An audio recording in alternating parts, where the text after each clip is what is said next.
Hello and welcome to the Citizenship class videos. This video will show you how to use Zoom for your citizenship class.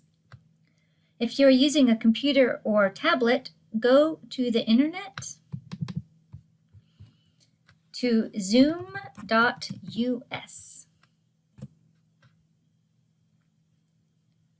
Click Join a Meeting.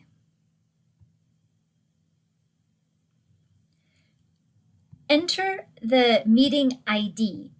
Your teacher will give you a meeting ID before the class. You do not have a meeting ID right now. I will use an example.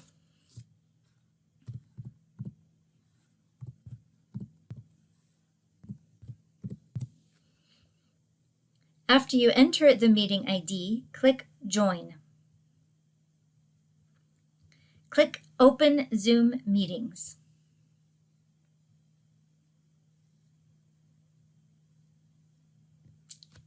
Hello. Click Join with Audio. This means that the teacher and students can see you.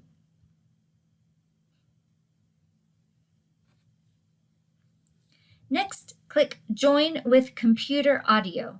This means the teacher and students can see you. Congratulations! That is how you enter a Zoom meeting.